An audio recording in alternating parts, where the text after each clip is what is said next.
Hello guys and welcome to SteveKnows, another episode of virtual reality news because it has been CES month. We have had a ton of virtual reality and augmented reality technology shown at this event, and I want to share with you some of the big ones. Some are interesting, such as the Panasonic glasses I want to show you. There is a 180Hz refresh rate HMD, there's also an 8K headset I want to share with you guys, which isn't really 8K, but they're just calling it that. And on top of that, there is some haptic technology available for us to purchase as consumers that is going to get support for a nice little virtual reality game that is coming out later this year. Fingers crossed. So let's just get started and dive straight in, and I want to start with my opening statement. CES 2020 has been an incredible event, providing us with great insight into the future of virtual reality, showing us what's possible, what big companies are testing or working towards. Loads of virtual reality haptics and new headsets have been shown, and I want to share them with you because they have piqued my interest. So first, Panasonic, showing off a stylized pair of virtual reality goggles that look like a crazy pair of scientist spectacles. These specs contain a 4K OLED HDR display, but they are micro displays, which is how they managed to get the compact pair of goggles the size that they are. This is a bit off topic, but the reason as to why we don't see many virtual reality headsets using this compact approach with the micro displays is because, one, they're more expensive. They're a lot more expensive to put into HMDs. And two, due to their small size, in order to get a decent field of view, there are challenges imposed to make that image larger. So in practical use, it's just not as feasible. The goggles also come with built-in audio provided as well, which look like these single-piece earphones that come down the side like on the Oculus Quest earbuds. The audio is using something pretty interesting called magnetic fluid, which allows for higher amplification and lower distortion. Panasonic did say that they want to further develop these VR goggles so that they can be used in a variety of applications, thereby creating new customer value. Which makes me think they're going for a new target audience, one that wants practicality, rather than how we're doing it now where we're linked to a PC to play these incredible virtual reality games, because VR has many more applications than just gaming. So it could be more for the average consumer that wants to utilize the spectacles for something else. But I am just speculating. It just makes sense to me because they're so small and stylish. Next, let's talk about the Pimax, the 5K 180Hz refresh rate headset. This HMD announcement made my jaw drop. I honestly thought it was fake news because it's so over the top, but it's not. The Chinese-based company Pimax, that is known for the wide field of view that it provides in its headsets, has pushed a HMD further than they have before. The headset is called the 5K Super, which is based off a similar model called the 5K Plus, as it has similar specs such as a 170-degree field of view, which is still pretty impressive, a 5K display as well. But the Super model has the ability to achieve a 180Hz refresh rate. This is way beyond what's available on the market now, such as the premium headset, the Valve Index, at 144Hz, which is still impressive. The Oculus Quest is half that. Mad. The refresh rate is going to make the gameplay seem much smoother, which is more important in virtual reality than flat screen games, as it helps with reducing motion sickness and the jutter effect that we can see, which affects some people in a very negative way. I know some people, even some of my friends, have shown such a distaste for Pimax, not adhering to a standard that the consumer deserves, which we can sympathize. I'm just expressing my excitement for a company that is at least pushing tech to see what is possible. Even Upload VR posted a warning in the article about this headset, about the history of Pimax with its delays and its bad standards.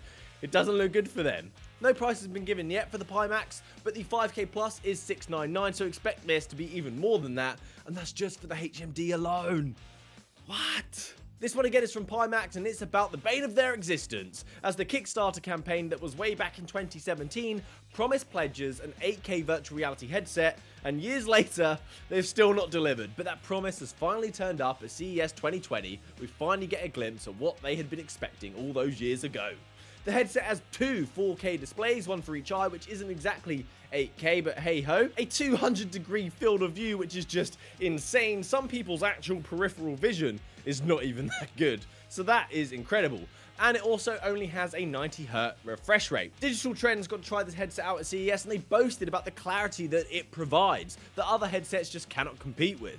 The clarity of text doesn't have all that jaded pixelated edges anymore. It's just complete beautiful clarity, and it actually takes up the peripheral view, removing that screen door effect, which becomes such an issue in virtual reality, because once you notice it, you can't get past it. But if it takes up all of your peripheral, it's going to be much more immersive. The caveat that they have here is that the 8K resolution, if you're using it, doesn't reach 90 frames a second, it reaches 75 Hz. They do have a mode where it downscales the output to 2K per eye, which allows you to reach that 90 Hz threshold, which reduces the recommended specs from a 2080 to a 2060. And this headset is going to retail at, wait for it, $1,300. This one I am salty about. I've been salty about the Oculus's pricing strategy ever since the announcement of the Oculus Quest, where they told us the price was $399 and $499. And overseas it was the same price, but instead of dollars, it was in euros and pounds. And when you look at the exchange rate, it's actually costing us slightly more. And I know some countries are paying even more than that just to get one of these headsets, but at least it was the same value.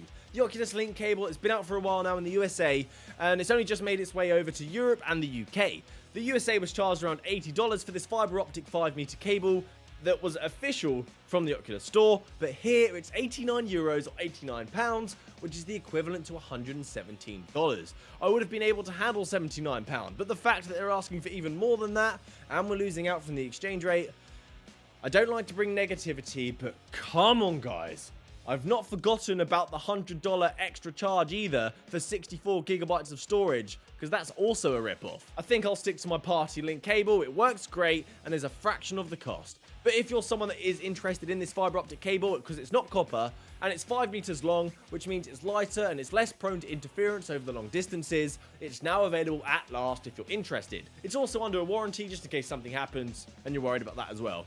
You're covered. Let's talk about some consumer available VR haptics from BHaptics. They have been showcasing some products at CES, a main line of the virtual reality haptics, and the main product that they've been reporting on is the Tact Suit. This is a haptic vest that contains 40 vibration points, 20 actuators in the front and 20 in the back that will activate corresponding to what's occurring in your game. The consumer version of this product, which I am skeptical about, as 2 reports have stated that this vest is only $149. And I don't think that's true. The haptic items start at $149, which is the foam insert so you can feel head punches and headshots. The vest that they're talking about is actually $500. I'll put a link down below so you guys can check it out.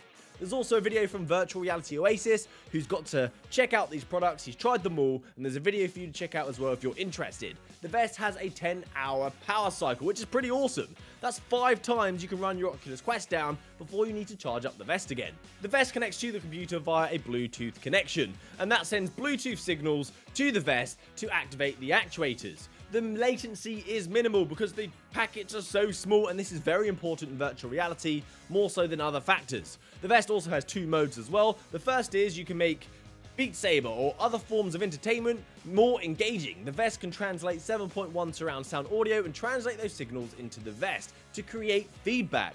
That would make rhythm-based games even more epic. You also have granular control over this to try and filter out certain noises, so you can pick out explosions and gunshots to activate the vest. The other mode is the vest can actually natively support a video game, but that then leaves it up to the developers to enable this. An interesting piece of haptic tech that is available to the consumer, because there are so many enterprise products, so it's great to hear of one that we can actually purchase and use. Still, I'd like to have a try before you buy of this sort of thing, because they are expensive. Maybe a birthday present. Next one is the head scratcher. Vive is a no-show for CES. It's no secret that Vive has had a very rocky year in its attempt to provide us with a new HMD. The Vive Cosmos fell like a lead balloon. It fell straight on its face. A ton of launch issues on that system, such as not supporting its own software and tracking issues. The headset was also a mid-range price headset stuck between the premium Valve Index and an affordable, abundantly featured Oculus Quest. And now they don't take the opportunity at CES to show off what they've got. Instead, they leave a statement saying we've got big things in store for 2020, a new vision for Vive that we look forward to sharing with you.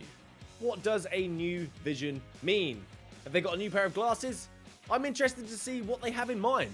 Maybe they're trying to get out of the HMD game and be a service provider. Only time will tell. Next, the PlayStation VR hits 5 million units in sales, and it finally catches up to Gear VR. I'm really happy for this, because although the tracking and the setup is very cumbersome for the PlayStation VR, it has a ton of great games. I'll take the PlayStation VR over the top-selling Black Friday Oculus Go any day of the week.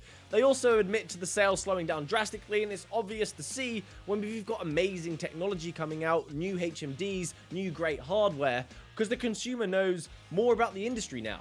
I was very new when I bought the PlayStation VR, and I bought Sony because it was a platform I trusted, I was familiar with it, and now I'm more educated as a consumer, and I want things like the Oculus. I want better experiences, and they're there waiting for us. So the PlayStation VR 2 needs to deliver. I can't wait to hear of it. Another story now, and I know the question you're asking me, Stephen, what can £8,000 buy me? Well, I'm glad you asked. The XTAL HMD, an enterprise-only headset costing $7,890.